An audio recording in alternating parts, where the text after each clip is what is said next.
Hey guys, I'm Nate Coughlin from M.C.T Productions. I'm going to show you today how I set up all my cameras when I'm hunting.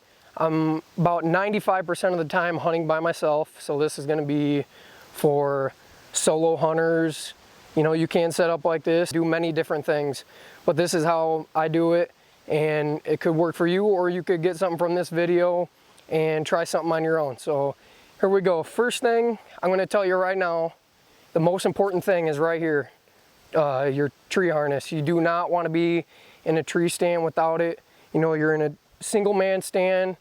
It's a lot smaller platform and you got a lot going on around you.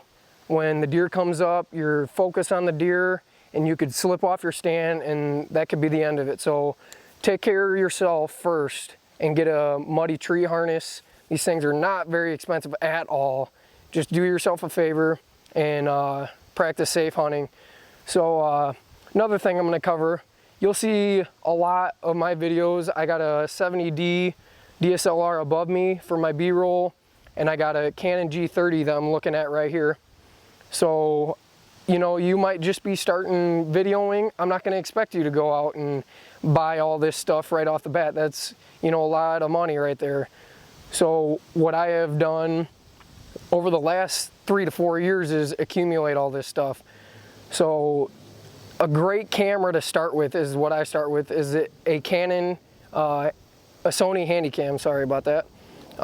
It's not a very expensive camera. Everything is in HD. You can get very quality footage out of it for the amount of money you spend on that camera. So that's what I'm going to cover first. You know, don't feel bad that you don't have all this that I'm going to show you, but this is just a little part of what I have, and I want to share with you guys on what I have. So first things first, we got a muddy tree arm. I got the Boss Hog tree arm. You need a tree arm and a quality fluid head. I got a Manfrotto fluid head. That thing is sweet. You get good movement. I mean, you can swing it like this, get different perspectives on the hunt.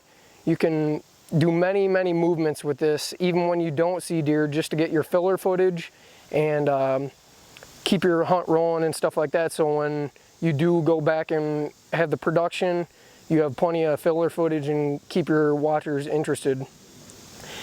The next thing I'm going to say is my Canon G30.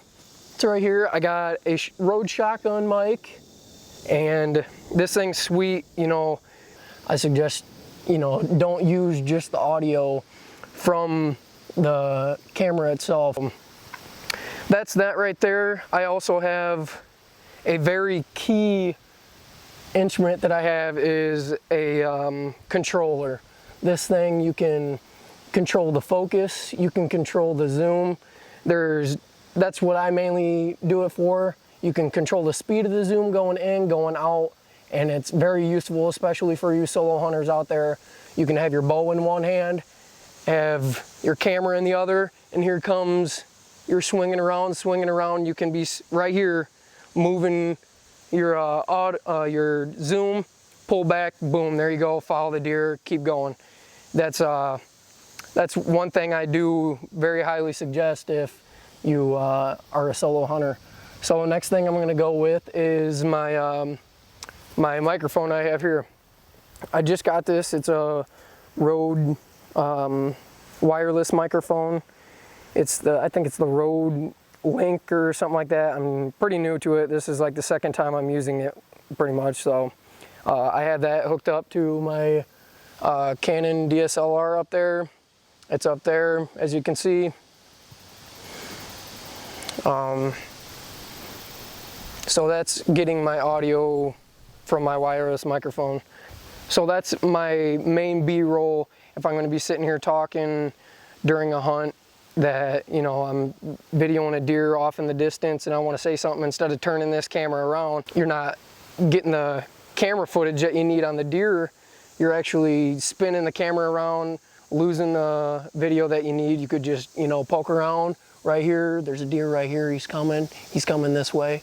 You know, something like that. Just like you see on TV, you want to tell the whole story. So that's a very good thing. Have it up above you, have it looking down like it is right now up there. So that's, you know, a big part of being able to keep on videoing the deer and get your interviews at the same time without losing any real-time video right there.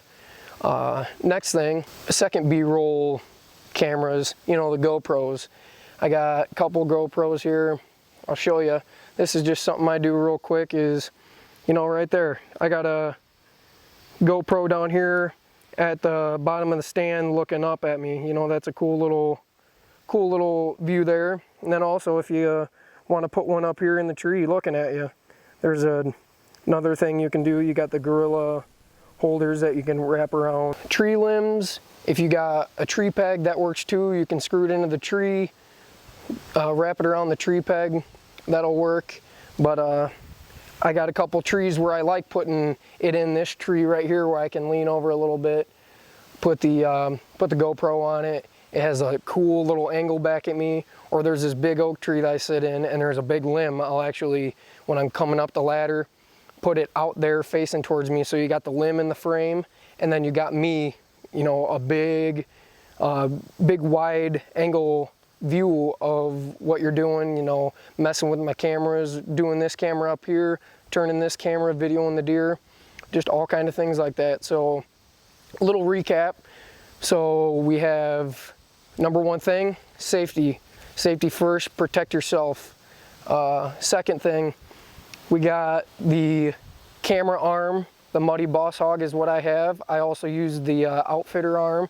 That's pretty good too, but this is a lot more sturdier for bigger cameras and stuff like that. So I decided to go with that actually this year. So I got that with the Manfrotto fluid head here.